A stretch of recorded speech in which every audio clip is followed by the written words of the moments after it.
Welcome to Living Legacy Leadership, where we explore, discover, and share insights, tools, and strategies for a life well lived into elderhood. I'm your host, Donna Kim Brand, author, speaker, legacy strategy coach, and creator of the concept Living Legacy, where you choose to live life on your own terms while contributing to people, places, or projects along your journey. I believe that the life you live is the legacy you leave. Now, the guests I bring to you each week all address some unique aspect of learning, leadership, or legacy. This helps you raise your own game as a leader in business and life, and also showcases some extraordinary people who exemplify living legacy leadership. At least once a month, I also offer a training session to skill you in game changer thinking for your own application. So get your notebook ready or sharpen up your memory by tuning in your attention, and we'll dive right in. Well, have we got a toe-tapping session for you today? I'm going to call him our musical Merlin Matthews. Now, Jim Matthews has recently released a CD, a legacy CD of his musings, poems, and songs over the last 50 years, and it's entitled Man Enough to Claim It. Now, his manager or producer has a quote here that, quote, Jim is one of those musicians who plays everything and plays it well with timing, tone, and taste. He's also a great vocalist and songwriter, as you'll hear when listening to these CDs, or as you'll have here live.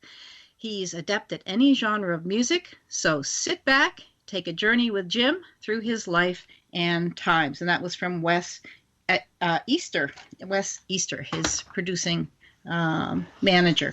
So welcome, Jim Matthews. Hi there, Donna. How is everything? Hey, going fine, Jim, going fine. Now, I know you're Baltimore born, but you were pretty much raised on what you referred to as the Piedmont of North Carolina, where you were exposed to all this sort of regional music. Where is the Piedmont in North Carolina, and what's so unique about the music from that place?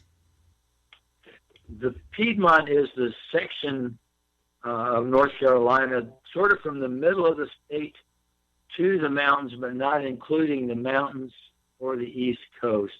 So we're also somewhat known as the foothills area of North Carolina, and I grew up in Winston-Salem.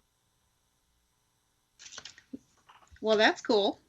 And, it's funny, one of the quotes I took from reading through the inscriptions included with your CD is one that just really tickled me, where you said, I started paying attention to recorded folk music in the early 1960s. Well, you were a pretty young whippersnapper then, and would begin longhand in a notebook. I guess that process crawled up my arm and into my brain. So that's a pretty descriptive way of saying how music really got into your system. Were you just surrounded by it all the time? There's something going on all the time. Of course, nowadays there's probably more live music performed because there are more young players and there are more venues for people to play. But yeah, around here, even one of the memories is the Thanksgiving Day Christmas parade every year had a float with a bluegrass band on it, and that may not be something that you have in other parts of the world. So there was music here all the time in one form or another. So I know, just having been to your house, looking around, you have instruments tucked in every corner of every room. How many instruments do you play, and were you self-taught on all of them? This style of music runs the gamut a little bit. You could call it traditional music, folk music. There is a distinct type of music that we call old-time music. There's a distinct type of music called bluegrass. All of the instruments in all of this music are related, in my head anyway. And most of the people around here that play this type of music play more than one instrument just because they have such a history with and an interest in the music. So there's the banjo, obviously. There's the guitar, fiddle, the mandolin, and the bass are the primary instruments that I play. There's a couple of more that in the broader spectrum that people play.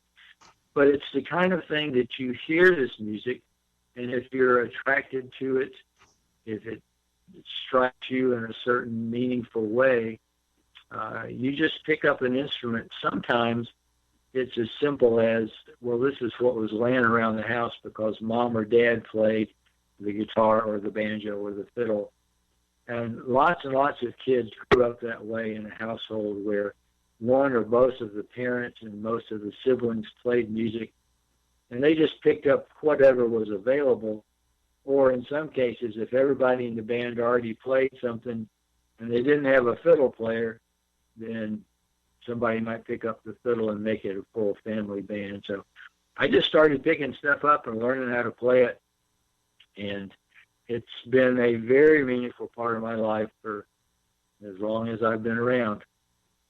That's amazing. Yeah, and I've heard you. I've been to your performances on occasion, and my gosh, you're switching in and out of instruments with music. But you've actually piqued my interest when you mentioned old time being quite specific to the Piedmont region.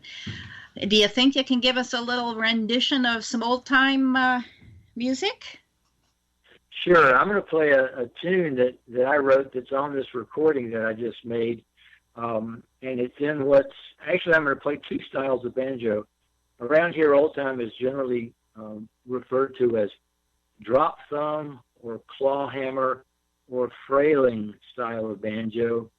But just about 60 miles from here is the birthplace and home of the legendary Earl Scruggs, who didn't invent but really modernized and crystallized a form of banjo that's called three-finger style, and that's more common in bluegrass. So I'm going to play a tune that starts out in clawhammer as an old-time tune, and then I'm going to play the second half of it three-finger style, and you'll see the differences and similarities.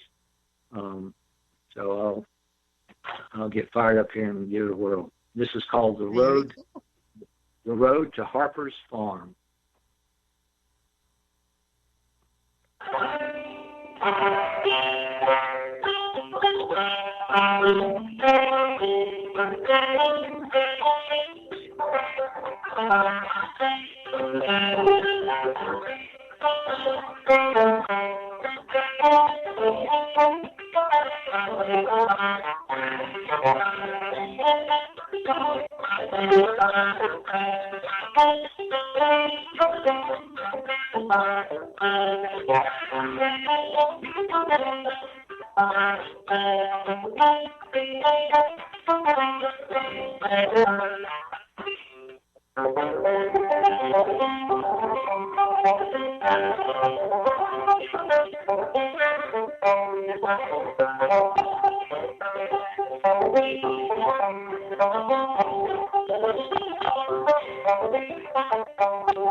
You got my toes tapping.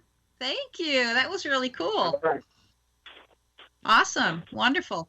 The thing that amazes me, Jim, is, at this stage of life, I know you do perform a lot. You've been in several bands. You've been longtime stage manager at multiple music festivals, particularly the Merle Festival in Wilkesboro, North Carolina. And you've had a chance both to observe but also be drafted to play with a lot of bands performing at these festivals. What was that like for you, and any highlights? Oh, gosh. It's always a fun thing to get to play for a festival because there's such diverse talent and the particularly, let's say, at Merlefest, because it's an ongoing current type of event. Over a 4-day weekend, Merlefest might have 80,000 people attending, but there are, so there's multiple stages. So at one stage, you might have 200 people, more intimate setting, and another stage, you might have 15 or 20,000 people sitting in a large field. And that's an exciting thing, to be playing to a crowd of people that size, who are there to hear music of whatever type. And Merlefest presents a broad spectrum of music, from very traditional Doc Watson, the kind of music that I've been playing here, or they get into rockabilly and rock and roll and different things, just because so many people come and everybody has a different taste in music. So yeah, it's a pretty exciting thing to be part of. Well, and the fact that even from a stage manager position, your fame preceded you, so you got invited to perform with a lot of these top acts. Any particular ones that were like blowing your mind? That's hard to say. Most of the people that play festivals like this are big name folks that you were here on the radio. But for me, having done this for a long, long time, really the most interesting part of the festival is to hear a band that could be one person or 5 people that you may never have heard before, but somebody found out about them and brought them to the festival. And they are simply outstanding musicians, but you may never have heard of them before. And so that's always exciting, to hear new people, to play new music that's unique to whoever the new band is. So that's one of the most interesting things for me, is just hearing new music and getting to meet the folks. And by and large, it's a wonderful, just down-to-earth group of people who just happen to be wonderful musicians. Super. That's wonderful. Now, I know over the years, your own children have picked up instruments. They sing. I'm not sure if they compose songs. Now, your wife, Cappy, also fiddles and has played at concerts and clogging events. What's that been like, to have the family involved in this as an avocation for you? Well, my kids, all of my kids have grown up at the most basic level. You've got little kids in the bathtub and you're playing old-time music for them, and then by the time they've grown up to be their own individual people, they are either singing along with you, or in their own group or organization, or as in the case of my son, Forrest, he grew up around me doing all of the traditional music, but all music is very rhythmic, and he's become an international level player of West African music. He plays all of the West African instruments. He's a percussionist, you might think of it, but so that's exciting to be part of that, to get to play with him sometime. And he got to play his drum on my recording on a couple of things that they were really more rhythmic kinds of things, and it was real appropriate to get to have him play drums